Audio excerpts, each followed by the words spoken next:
Hello, I'm Dr. Louise, and this is Dr. Louise Thinks, a channel dedicated to helping everyday folks connect with the healing power of philosophy. Today, we're diving into the connection between hope and anger, two emotions that are often misunderstood and yet essential for navigating justice. As someone with two abusive parents, I've often seen anger dismissed as something harmful, especially with the rise of Stoicism, which is a philosophical view that teaches us to avoid anger. But what if anger isn't just a negative force to try to escape? What if sometimes it signals hope for repair and for justice? I once posted a reel over on Instagram that suggested that it was okay for the survivors of long-term abuse to remain angry at their abusers. It sparked a heated debate. Many folks in the comments were arguing that anger that the person was holding on to was actually causing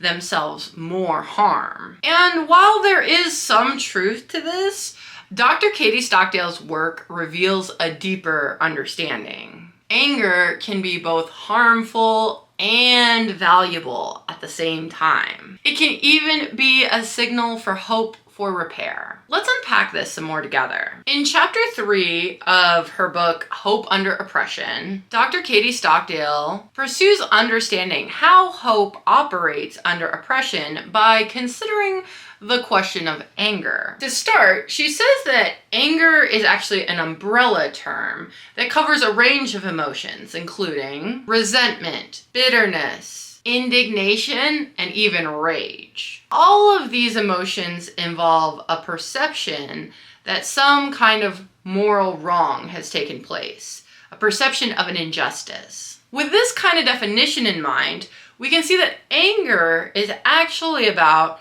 a violation of our moral expectations. Let's turn to why Stockdale thinks anger might actually be a good thing. Stockdale argues that even if anger has some risks associated with it, it is still valuable, at least in some cases. Stockdale here might say that the anger and abuse survivor feels might make their lives harder in a number of different ways. It might make it harder for the survivor to enjoy the good times. It might compromise the survivor's ability to maintain good relationships. And that anger could interfere with the survivor's ability to make good decisions. And at the same time, like many of our emotions, anger can be both valuable and harmful. Stockdale is pointing out here that anger being associated with a bunch of risks doesn't necessarily mean that it has no value. Quote, "The claim that anger is valuable is not in tension with the widespread consensus that anger can be harmful to individuals' well-being and destructive to their relationships and can motivate problematic behaviors." Stockdale also points out that some criticisms of anger can be quite problematic.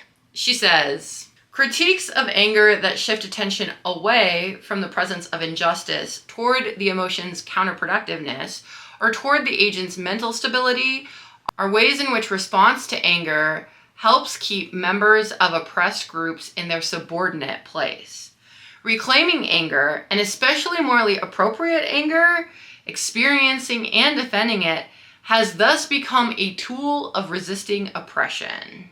We'll talk more about what she means by morally appropriate anger, but here it's worth noting that sometimes criticizing anger is really just a tactic to distract or deflect away from acknowledging the real injustices that have taken place in the situation. Typically, in the Western philosophical literature, there's an emphasis on the idea that when we get angry at a particular person who committed the injustice against us. However, Stockdale points out that sometimes we're angry at a whole community. She describes the phenomenon of group-based resentment as an example of this. In this kind of collective resentment, we become angry about injustices that are done to a member or to members of a social group to which we belong.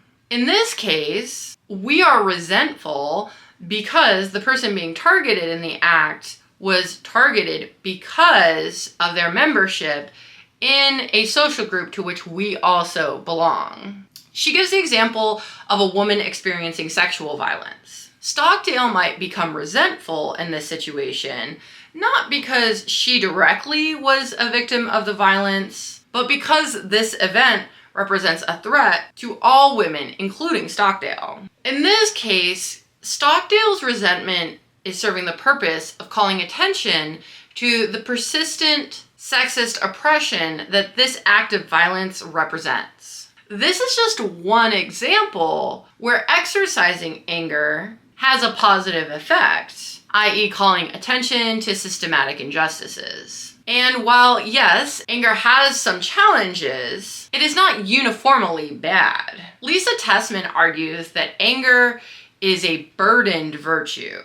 It is burdensome for the agent to bear this virtue, but nevertheless, it has a role to play in seeking liberation and eventually even flourishing for individuals. One of the main ways that Stockdale argues that anger is valuable is in terms of epistemology. For example, when oppressed people are angry, it can sometimes enable them to see the situation they're in with greater clarity. It can also help them to take on more risks, specifically the risks that are essential to social justice projects. In general, oppression tends to make people blame themselves when the problem is actually more systematic. Anger has a tendency to make us more likely to blame others rather than ourselves. So anger could be epistemically valuable for oppressed people insofar as it makes the oppressed people more likely to blame others rather than blaming themselves. This ultimately can help reduce the psychological harm that oppression causes. Additionally, anger can make us less trusting,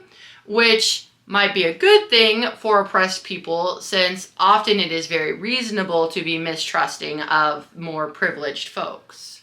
Interestingly, there may be more epistemic risks for privileged people who are harboring anger than for the oppressed, at least when their position of privilege affects the nature of their anger. For example, when a white person is angry at a person of color, they are even more likely to see this person of color as hostile than they would otherwise. This can further distort the privileged person's beliefs. So not all anger is epistemically valuable, according to Stockdale. She thinks that the kinds of anger that are epistemically valuable are the anger of oppressed people in light of real injustices. In these situations, the potential epistemic risks actually become advantages. Now, before we move on to talking about how to evaluate anger, let's get real practical. I want you to think about a time when you were angry about some injustice. Perhaps it might be something involved in your personal life. That anger likely pointed you towards something important. Maybe that boundaries were crossed or some kind of respect was lacking. This is an example of Stockdale's idea that anger has epistemic value. It helps us come to better understand, to more clearly understand the situation. By recognizing the value of anger, you can use your anger as a guide to take meaningful action and potentially even to help correct injustices in your environment. Stockdale's work teaches us that anger can help us focus on what's most important, making it a critical tool for personal growth and healing. A big part of Stockdale's views is defending the value of anger, while also acknowledging the very real risks. But while anger does have these risks, Stockdale shows it can also have a deeper purpose. But how do we know when anger is helpful or actually just harmful for us? To answer that, we need to evaluate anger, just like before we were evaluating hope. You can see earlier videos in the series for more on that conversation with hope. Now, Stockdale is specifically interested in anger because she thinks it's an important part of the story of how hope operates under oppression. She thinks the same structure we use to evaluate hope, we can also use to evaluate anger. She especially emphasizes the idea that anger can be evaluated both in terms of fittingness and in terms of morality. Anger is fitting when the emotion we experience correctly represents its object as having a certain evaluative feature, that is the shape, and to a degree that is warranted, that is the size. For anger, fittingness in terms of size is that the emotion represents its object as wrong or unjust. And the size is that we experience the emotion to a degree that matches the severity of the injustice. Okay, so that was all a little bit technical. In more simple language, Stockdale says, anger is fitting when it matches the situation. This means two things. First, the anger has to be a response to a real injustice. That's what she was talking about with shape. Second, the level of anger has to match how severely the wrong was. That's what she was talking about with size. Thinking about the fittingness of anger has been very important to me in my own journey. When considering whether being angry at my abusers was appropriate, I had to evaluate whether the anger was, one, responding to a real injustice, that's the right shape, and two, the level of anger matched the severity of the injustice, that's the right size. Since I was abused as a child, and child abuse is always wrong, my anger was, in fact, responding to a real injustice. And my intense anger also matched the severity of this wrong, since abusing a helpless child is intensely wrong. Acknowledging that my anger was fitting was helpful in my healing because it helped me more deeply understand that my anger was appropriate and justified. This is one example of how understanding whether anger is fitting can be healing. Now, fittingness for anger is really important, but it can also be a little bit tricky. When we're thinking about fittingness in terms of size, i.e., the extent to which we feel angry, the context matters a lot. Even if there was a situation where feeling very, very angry matched the level of the injustice we experienced, each individual may have specific reasons for choosing not to be angry. For example, this person may have a spiritual worldview where they try not to experience a lot of anger. Or maybe this person is practicing stoicism and they're actively, for philosophical reasons, choosing not to lean into their natural tendency to feel angry. It could also be that this person's moral character is oriented toward other action items that address this particular kind of injustice. This might look like donating to organizations that help fight the cause, or taking an active role in fighting legislation that helps support the injustice. These other aspects of their character may contribute to why any individual may not feel anger to the same degree as the injustice they witnessed would permit. So the fittingness of anger, at least in terms of its size, is a very personal question. This is very different than when we're considering the moral appropriateness of anger. Anger is morally appropriate when the emotion reveals that the agent is properly oriented toward the good. While we have no moral duty or obligation to foster anger, when it is present and morally appropriate, it reveals that the agent cares and that her attention is oriented toward activities around past and persistent injustices, so as to protest and condemn them. Morally inappropriate anger, on the other hand, reveals that the agent is not properly oriented toward the good.